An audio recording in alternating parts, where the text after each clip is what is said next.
when's this movie? Does the movie come out? I Okay, guess. so last summer, 28 years later came out, Okay. and this, just so you know, going in, like even if you had seen the old movies, these are like kind of like spin-offs. They're not entirely like connected to the originals. It's Oh, just really? basically they just took like the concept of the infection spreading out. First two movies it spreads out quite a bit, but then they eventually like get it kind of under control. And then this 28 years later is like after those the islands of Britain and all the places that were affected by it are quarantined basically. So Gotcha. you're seeing it from. I'll go ahead and get into the story now. You understand the premise.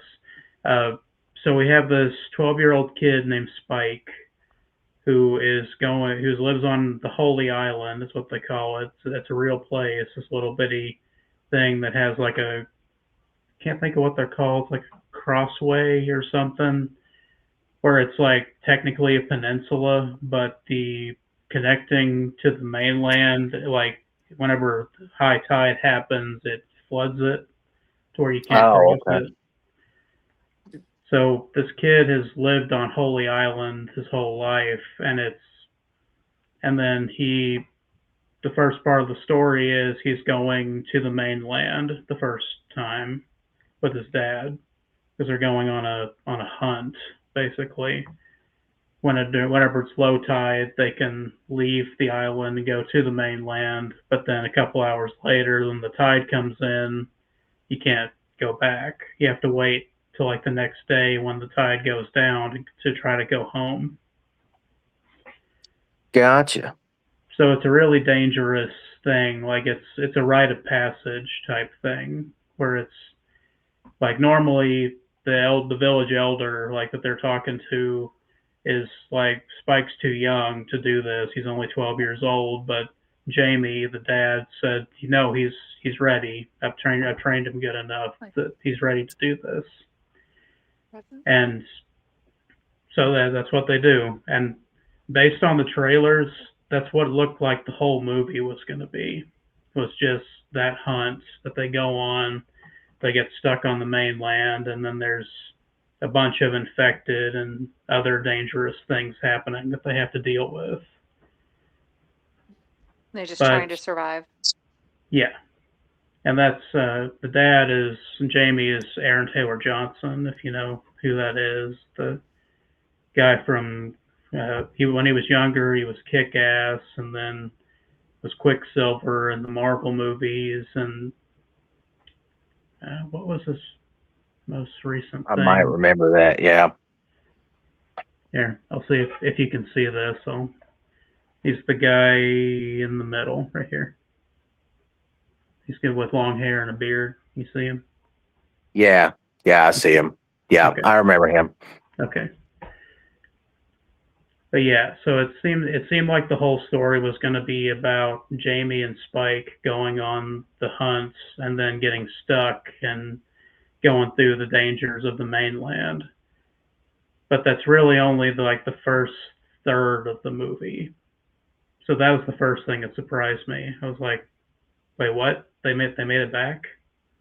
You know, like it's dangerous. They saw some crazy stuff that when they were dealing with infected and stuff, but then they come home and they're partying, and I'm like, what? I thought the movie would end like with this, not like 40 minutes in and we're back here already. But Yeah.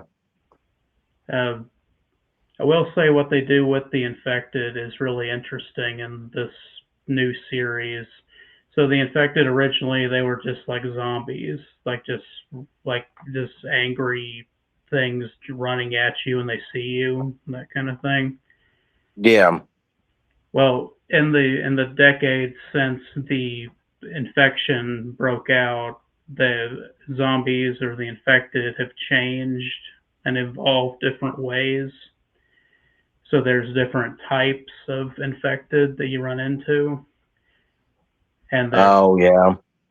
it's kind of video game-esque in that way, where there's different types you have to worry about that use different abilities and stuff to go after you. But Yeah. the one you have to worry about is the alpha. That's what they call it, where it's basically like the rage virus turned into steroids for some of the infected. Just turned them into these hulking, like, cavemen looking things that, Okay. yeah, So they lead the groups of infected that are around them.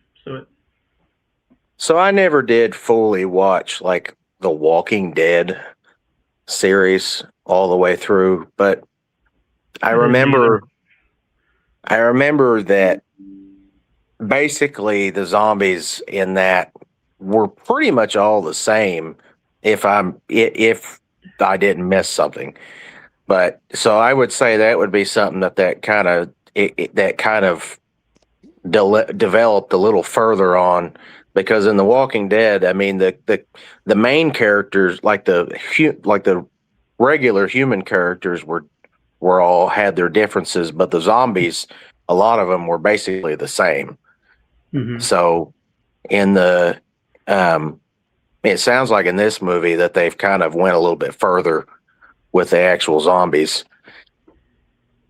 Yeah, and I don't know if you guys have seen it, but a few years ago, Zack Snyder did Army of the Dead. That was a Netflix movie where it's set in Las Vegas during the aftermath of an outbreak.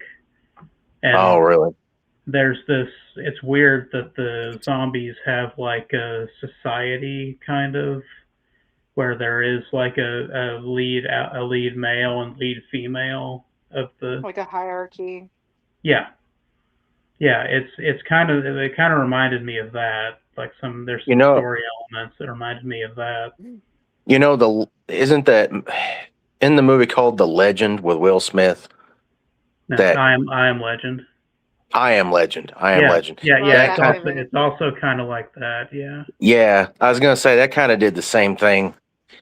Um, and then they had like the ending of the movie in I Am Legend had like a a different ending that Hmm. kind of showed that a little bit, I think, from what I remember. Yeah, there are two different endings. The one where Will Smith uses the grenade to kill them all to get the mom and daughter to safety, or the one where he actually gives the bride back to the male, and Yeah. they realize, oh, they're actually like people like us, that kind of Hmm. thing.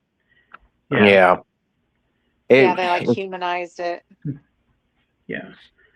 That I kind of that is something that these movies, the 28 Years movies, have done really well. That I'll get into a little bit later. I kind of feel like that the if you're going to do a zombie movie, that kind of makes it quite a bit better. Um, it does it's not just the same thing all the time. It it kind No, of builds. not just cannon fodder either. Like, just, if Yeah. it's like just hundreds of the undead and you just keep shooting them or whatever. But it's like Well, it gets boring if you don't mix it up a little bit. well, every once in a while that's fine, but like mix it up a little bit so that it's not just like you said, like the same thing kind of all the time, and just if you mix it up some, it's not it makes for a better movie or a better show. Hmm. Yeah. So there is kind of a thing with the 28 Years movies. I mentioned that Jamie and Spike go on a hunt to the mainland in the beginning of this one.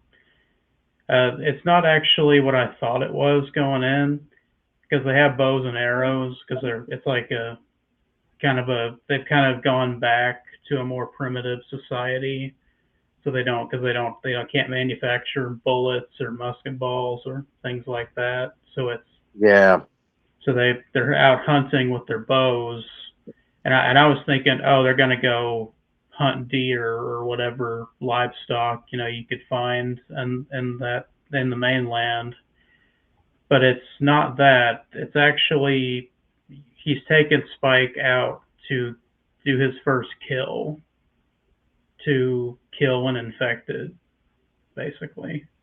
Okay. So they've kind So of made it like a ritual, like hunters around here do with their kids almost. yeah, but instead of hunting like a deer or something, it's hunting what is basically a person, but just Yeah. an infected person. hmm So I was So that like, was oh, one. so that's like, oh, that's kind of interesting and different than what I was like, Yeah. that kind of makes me feel bad. I kind of don't like that. I was like, Yeah.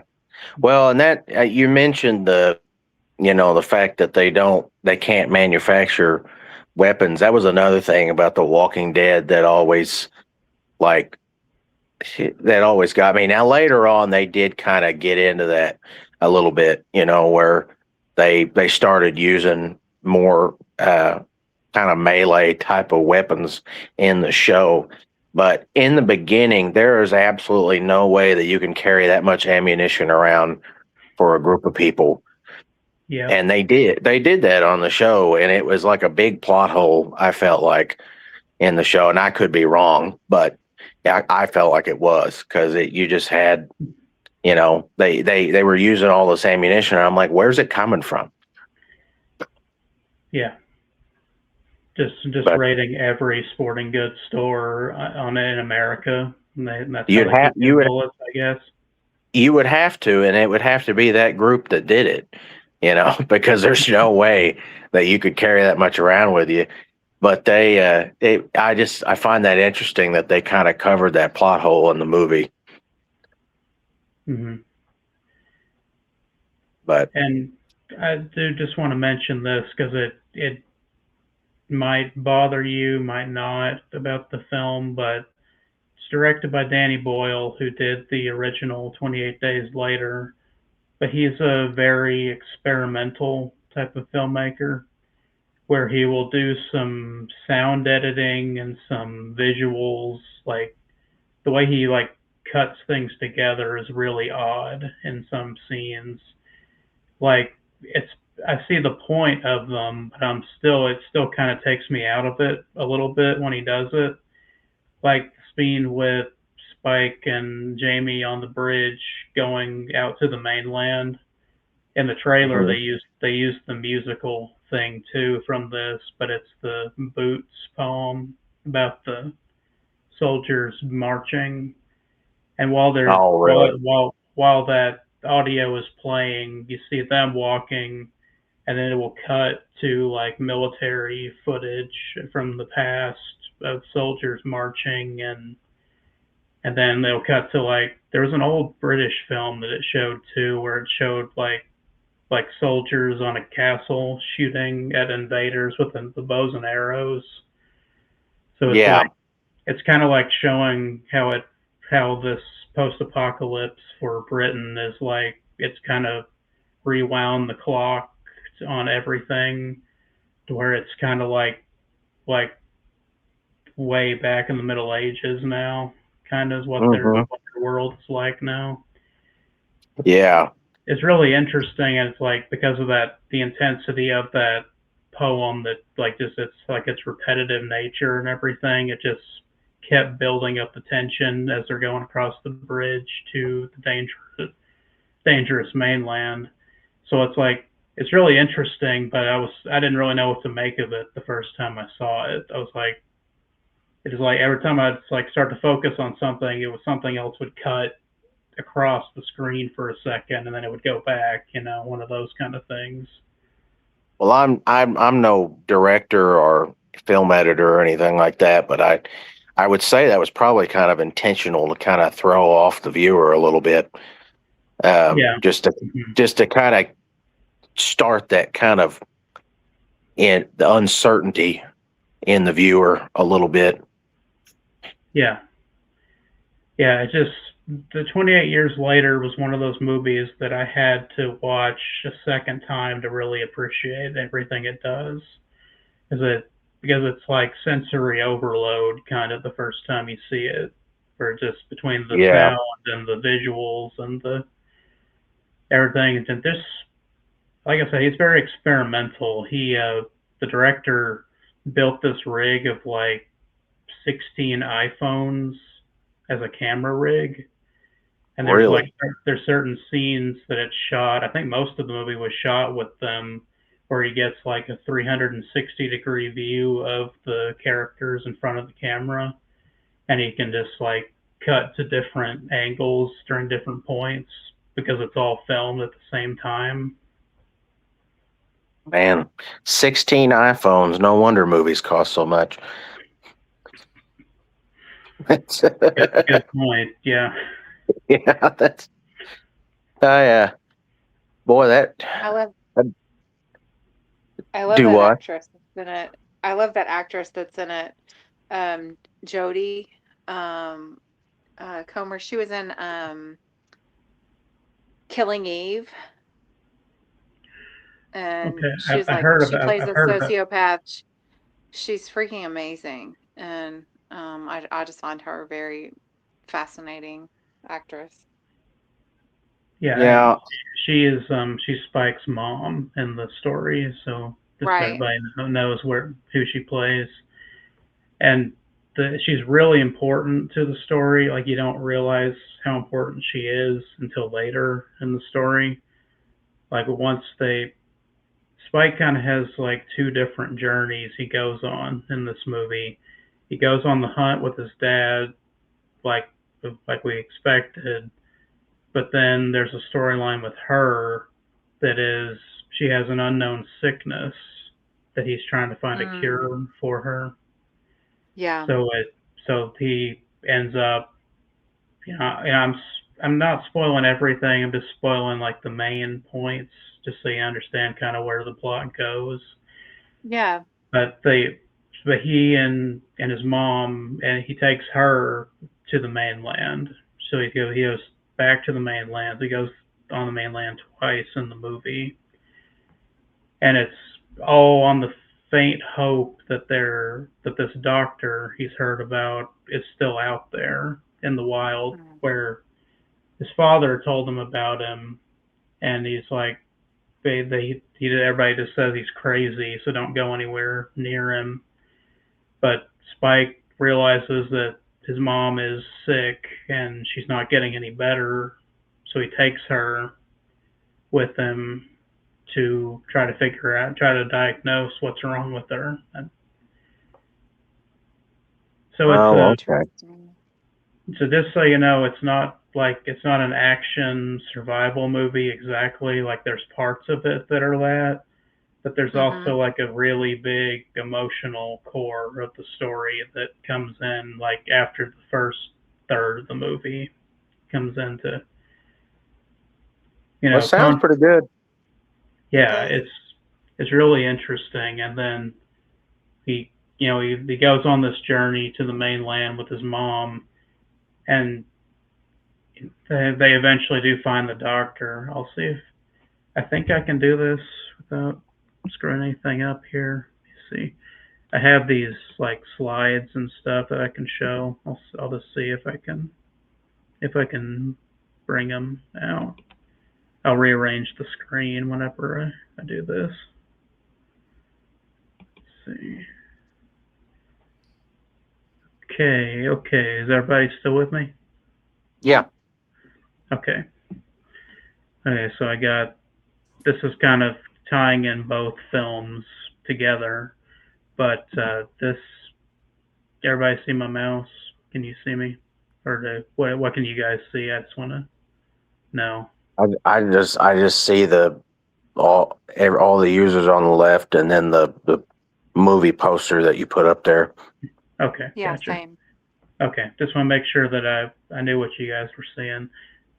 Okay, so the doctor that they're looking for is Dr. Kelson, who is Ray Fiennes, who's the guy with the blow dart gun on Hmm. my right. I think it's on your right, but Yeah. but he plays a really important part. Like he plays kind of a smaller role in 28 Years Later, but the next movie, Bone Temple, he plays a really big part in it. So it's the so he's trying to find Kelson. Shenanigans, misadventures happen on the way there, and you see the big hairy guy opposite Kelson over Yeah. on Yeah. the other side. This is one of the alphas. He's a really Oh. he Okay, becomes a you really said shenanigans. You yeah. said shenanigans happen. Shenanigans are fun. So is it fun? I was using the term facetiously, sis. Oh, okay, gotcha. I see, I see. But okay, Zombie so shenanigans. Right. I mean, that yeah, sounds like a good time. yeah. So this guy, the big guy with opposite Crazy Kelson, eyes. yeah, yeah. Yeah. He's like the alpha of the area that Kelson is in, and it's really interesting to see that Kelson, like his relationship with the undead or the infected, is very different than everybody else's in Britain, because he actually is a doctor and like a scientist.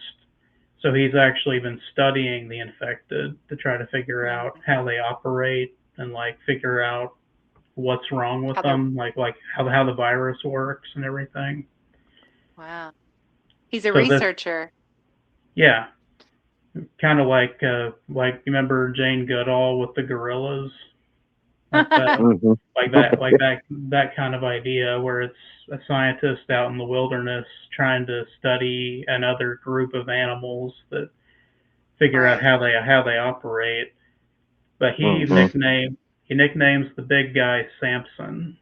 Is his Hmm. That's that appropriate.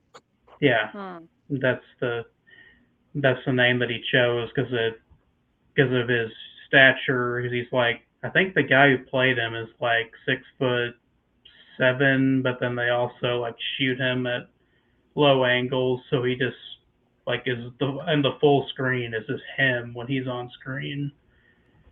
So he Six looks like a foot giant. seven. Yeah. I remember somebody that was 6'7". Yeah, Uh, yeah, we're all thinking it, Logan. Yeah, yeah. it's Good old Jacob. yeah, So I gotta interject here, and then I'm yeah, probably good. gonna have to get off here. But the Okay, so Jacob came down and saw my house like right before we moved into it, and I'm fairly certain, if I remember correctly, he actually whacked his head on one of the doorways. I'm pretty sure if I remember correctly. So, and he's done that multiple times because he's so tall, and Yeah. it's just I I feel for him, but I can't help it. I love the guy, but it is kind of fun to watch. And if he sees this, I'm sorry, Jacob, but it's a little fun to watch. So, but he'll understand. He's, He's he he's what pulls a Gandalf in a Hobbit home kind of thing. yeah, he's watched me do a numerous amounts of embarrassing stuff to myself. So, um, I think he understands. But anyways, I hate to get off here, guys. I'm That's gonna tall leave. people problems. Yep. Yeah, it's tall people problems. It is. Well, I hate to get off here, guys. I don't want to interrupt you, but I'm probably going to have to get going. But you All right, guys have it. all right, Logan. I appreciate you coming. That's Yeah, really bye, Well, really Logan. cool It's to have good to you. see you. guys, good to see you. Good to see you guys. Good to hear from you. You guys take care. You Yeah, too. Bye bye. we'll do this again in the future. All right. All right, sounds good. Bye. Later. Bye. Okay. Can everybody still hear me? Yes. Yes. Okay. Hi, Shelby. We haven't talked to you in a little bit. You still okay? I think so. You did you finish the ramen without burning your tongue too badly? Uh, I think I've recovered now. Okay. That's how we got into the spicy foods conversation earlier. Sis was he was eating We spicy haven't ramen. spicy ramen. Yum. Do you do fancy ramen, like where you fancy it up, or you just eat it just like it comes? Spicier than I thought it was gonna be. You say either overestimated yourself or underestimated the ramen. Well, it's been a while since I've had it, and I forgot. So it was, Well, I made and fancy ramen the other all the night, McDonald's and decided to close early, so oh dang, had to go back to Old Faithful, it was huh? that or cereal.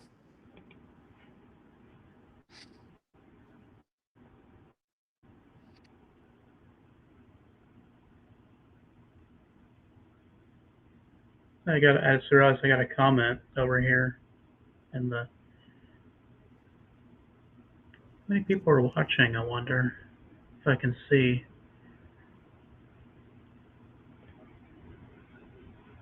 That's cool. I did have an. Oh, I think Sis left.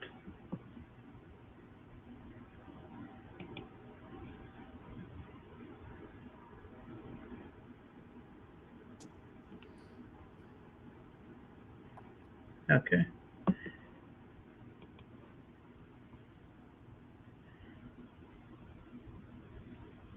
So Shelby, are you good with me continuing on, or wait? Hold on, Andrew's coming back. Sorry, I didn't mean to leave. Hey Sis, can you hear me? Hey, yeah, sorry, I didn't mean to leave. I was trying to go back, and I completely exited.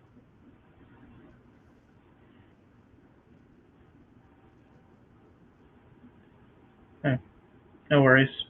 We're all still learning here, so I'm trying to figure out how to do all these things. So Same. uh, I realized I got a comment from somebody that just a few minutes ago. They're saying 28 years later focuses on the uninfected island, while the Bone Temple focuses on the mainland infected community. That's a pretty succinct way of saying it. Yeah.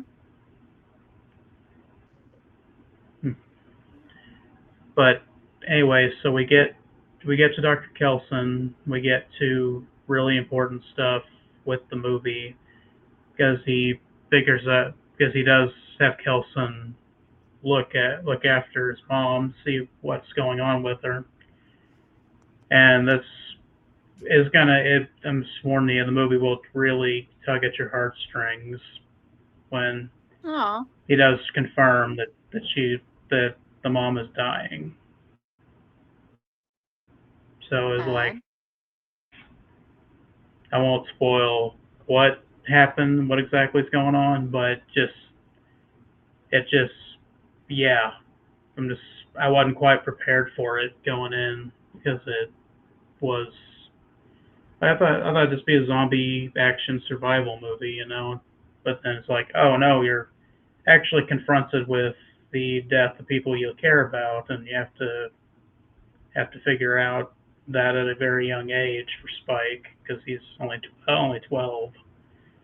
So it's Hmm.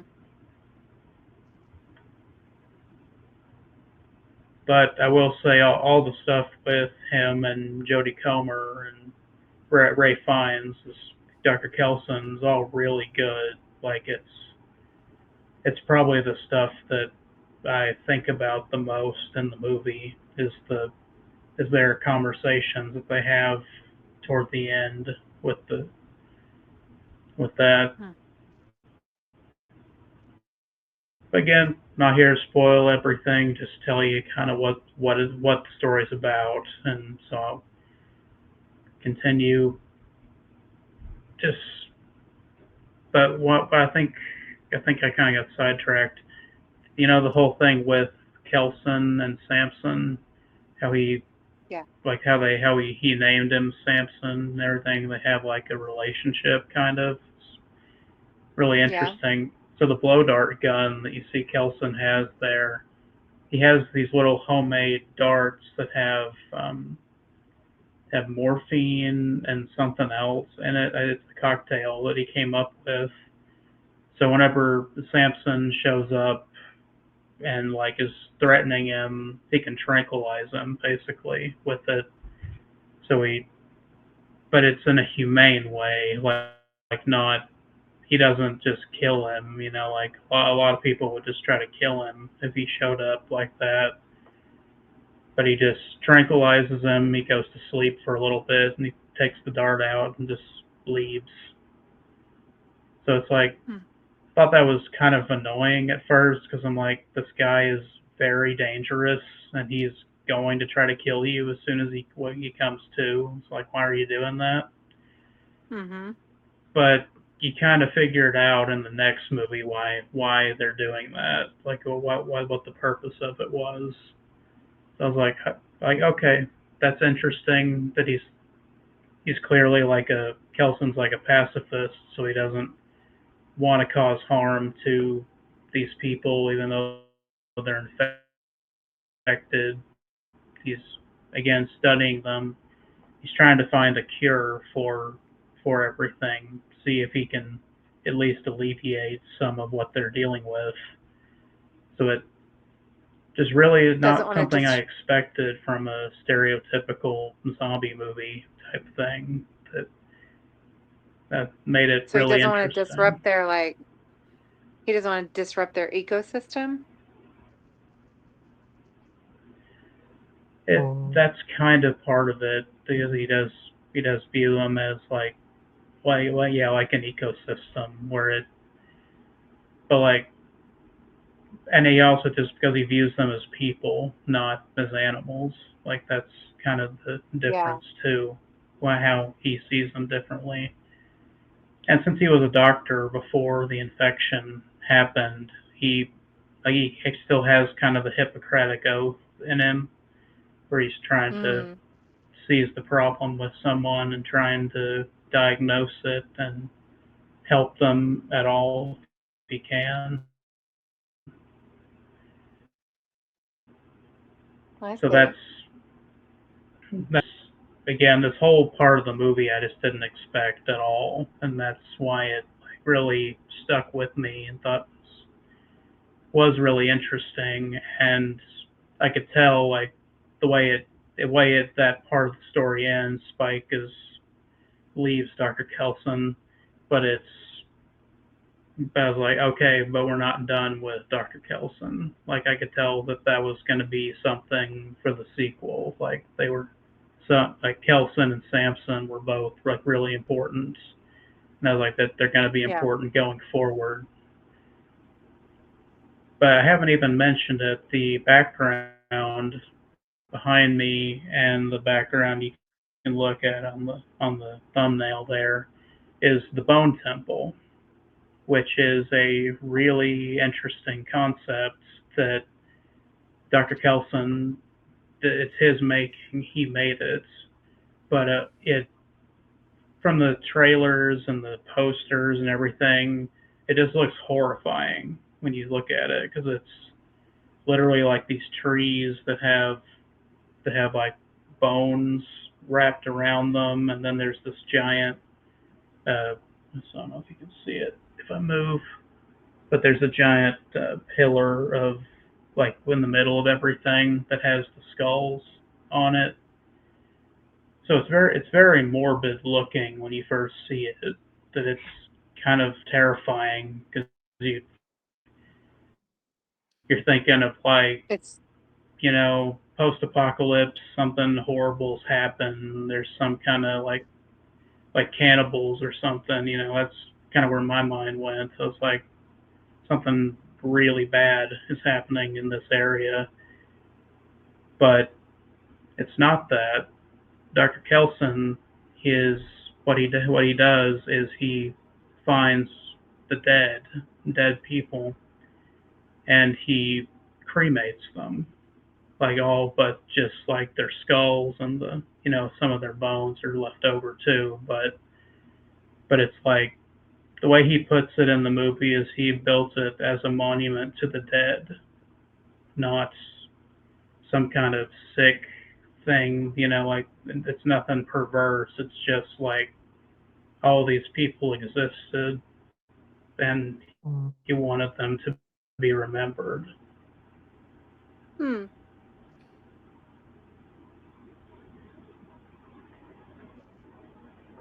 So it's a memorial, not not And something you can to tell evoke he's fear. been doing it nearly 30.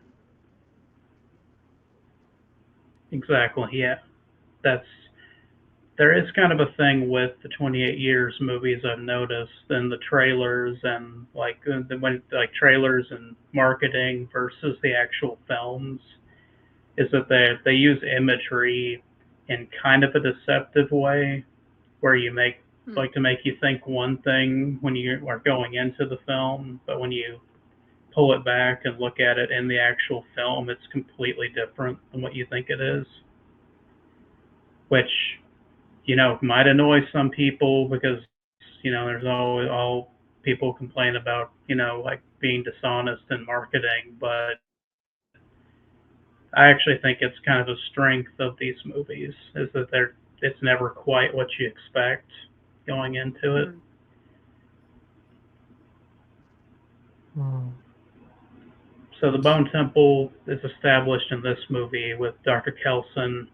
That's basically where he lives is in around the Bone Temple, and it's kind of funny that it's called a Bone Temple when it's literally just a bunch of pillars. Basically, it's not really a building. It's just like he basically took a small forest, like a group of trees, and then just decorated them that way to make it like a kind of a kind of a shelter, sort of, but there's no branches or anything on top, so it's not like it's not really like you're protected at all going into it. Just it is like a memorial, like when you go to a giant plaque or something, with the names inscribed on it and that kind of thing, where you can walk through it, but it's not really a shelter. It's just Yeah. it's just really interesting. I That's something that these movies are just to me is just really they. It's a movie that the first time I watched it, I just didn't get it really. Like it, Griff actually got really mad because this was not what he was expecting or wanting at all from the movie, and I was just kind of confused through most of it, like not really understanding why you're doing all this, and then we'll talk about the ending in just a couple minutes, but the ending kind of throws you for a loop too. So, Hmm. anyways, you see Spike goes. You think he's going back home to, and there's a plot line I'm specifically not mentioning something because I want it to surprise you because it's really surprising in the movie that Spike goes through, but you think he's going back to Holy Island, like he leaves Dr. Kelson and is going to going back home, which he does, but he doesn't go back to stay there. Like he delivers something really important to the village, but then he leaves. Like he leaves it at the gate. So now he's by himself, surviving. And this is where I could kind of tell the movie was about over because then you see him out in the wilderness, just live with a camp and everything, and then a whole bunch of infected show up, and I was like, okay, and I knew there was going to be a sequel to it, so I was like, is he gonna pull his bow and arrow and like whenever they start charging at him, and it's gonna cut to black, like that kind of ending? But no, no, then some other characters show up that if you are looking at the screen there, behind Kelson and Samson, you get introduced to the Jimmies, which is probably the weirdest thing in the entire film. Is just this group of people dressed up in colorful tracksuits, wearing blonde wigs, and they're killing zombies left and right. Like when they show up, that well, they see Spike is outnumbered, and then the lead Jimmy Crystal, who's Jack O'Connell, he's the guy in the very middle, the leader of the Jimmies, and he's like, would you like our assistance when the situation? So Spike's like, yeah, of course, because there's a dozen zombies coming. He's not going to be able to take them all on. So then these people show up and just massacre these zombies with like really brutal and screwed up ways with it. And they're doing it, and then you can tell that they're like having fun while they're doing it in kind of a sick way. So I was like, I don't like these guys. These guys are weird. I don't like the situation that we're in now. But then Jimmy goes up to Spike and introduces himself. He says, "Let's be pals." And I was like, ugh, because that's where it actually ends. I was like something about these guys is just really off. And I was like, I don't. There's this whole thing that I do like in apocalypse stories where there's like zombies and stuff that they're also other survivors that are actually like a bigger threat than the undead. It's one of those type of situations where it's like, I know these guys are not infected, like they're human technically, but that kind of makes them more dangerous because you don't know exactly what plans are with you when you meet them. So it's like Last of Us has a big thing with that, with the like the Seraphites and all these different groups of people that are survivors like you, but they're not like you at all. They're psycho. Have completely different beliefs and everything. That yeah. And I will say it was funny when I watched this with Griff in the theater because 2025 also the movie Sinners came out just a few months before that, and Jack O'Connell is in that movie as the vampire character, like the main villain technically. So when I figured out that was Jack O'Connell, it took me a second because of his attire and the wig, and even he wears a little tiara too. So he's just like a really bizarre character. And but then I think it was like when he smiled, I was like, oh wait a minute, that's the vampire guy from that thing I just watched a couple months ago. So my trust levels were sinking rapidly with this character because he's basically like in Sinners, he's a vampire. He's basically a cult leader in it.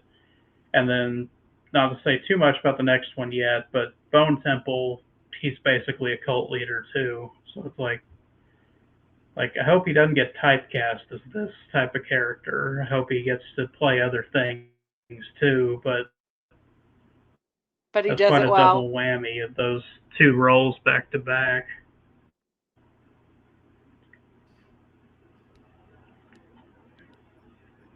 Yeah. I'm gonna have to jump off here. Okay, Thank you so for letting me be a part of this. I appreciate it, sis. I'm glad you showed up, and now that you know how this works, we can do this again sometime. Absolutely. Bye, Shelby. Later, sis. Bye, Z.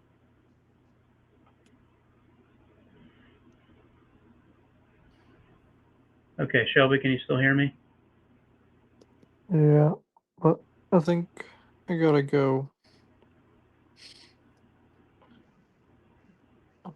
Getting ready to fall asleep. Okay. Way Well, past my bedtime. I understand. I do. Yeah, I do have a question for you though. I do have a game that I was going to play if there were anybody, if there's anybody still on later. So Mhm. I don't know if you want to dip out for a little bit. I might I might play that game if there's people around at the time.